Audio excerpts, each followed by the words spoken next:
बच्चों यहाँ तक पढ़ा था आपने। छात्र तिष्ठ परम तव माता वर्तते चैकाकिनी।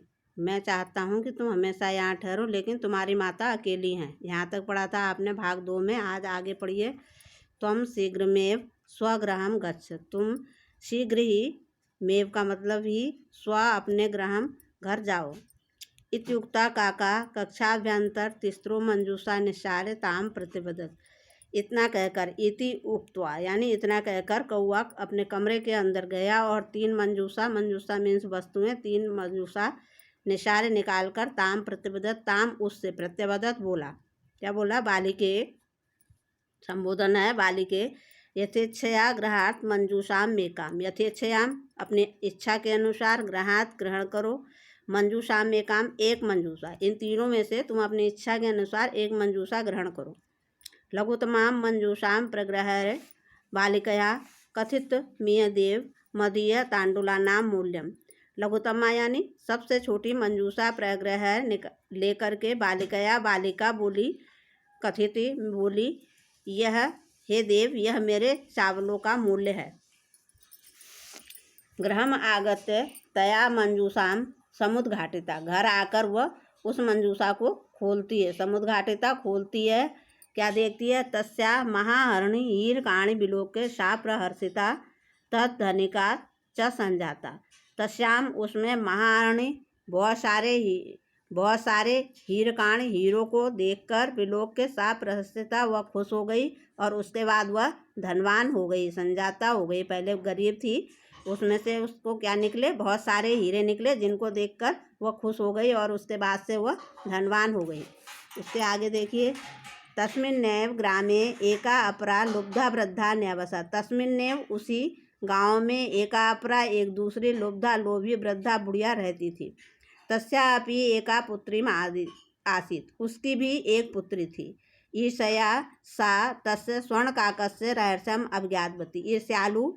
ईर्ष्या यानी ईर्ष्यालु वह तस्य उसके सोने के कौवे का रहस्य ज्ञातवती जानती थी। उसको भी उस सोने के कौवे का रहस्य पता चल गया था। सूर्यातपे तांडुलाम निक्षिप्य तया अपि स्वसुता रक्षार्थम नियुक्ता।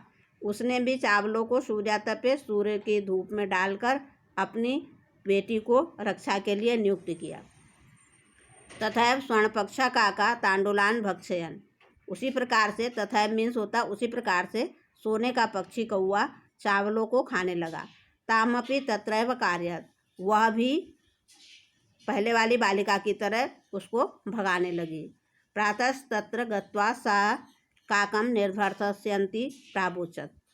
और प्रातः वह वहाँ जाकर, गत्वा जाकर, उस कौवे को निर्भर्तस्यन्ति यानी डांटती हुई, प्रावोचत बोली। उससे तो कौवे ने कहा था आना, इससे कुछ नहीं कहा, फिर भी ये सुबह वहाँ जाकर कौवे को डांटती हुई बोली। क्या बोली? वो नीच काका, हे दुष्ट कौवे, अहम आगता, मैं आ गई हूँ। मयम तांडुल मूल्यम प्रयच्छ, मुझे मेरे चावलों का मूल्य दो।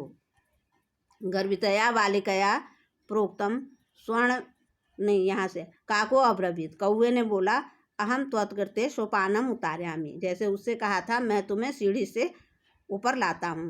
तत्कथय स्वर्णमयम रजतमयम ताम्रमयम व। तुम कहो सोने की सीढ़ी से, चांदी की या फिर तांबे की। गर्वितया बालिका प्रोक्तम, घमंडी बालिका बोली। वो तो पहले वाली बालिका तो अच्छी थी, उसने तो कहा मैं निर्धन हूँ, मैं तांबे की सीढ़ी से आऊँगी। लेकिन ये घमंडी बालिका बोली, स्वर्णमयन सोपानेन अहम आगच्छामि, मैं सोने की सीढ़ी से ऊपर आऊँगी। परम स्वर्णकाकस तत्कृते ताम्रमयम सोपानेन प्रायच्छत। परंतु सोने के कौवे ने उसके लिए तांबे की सीढ़ी दी, क्योंकि वह लोभी थी। स्वर्णकाकस ताम भोजनामपि ताम्रभाजने है कार्यत। सोने के कौवे ने उसको भोजन भी तांबे की थाली में दिया। प्रतिनिवृत्ति काले स्वर्णकाकेन कक्षाभंतरो त्रिष्टा मंजूषाम तत्पुरा समुच्छित्वा। और सुबह होकर के सोने के कौवे ने कमरे के अंदर से जाकर के 3 मंजूषा उसके सामने फेंक दी। लोभाविष्टा सा बृहत्तमा मंजूषाम गृहीतवती। और लोभी बालिका ने सबसे बड़ी मंजूषा उठाई।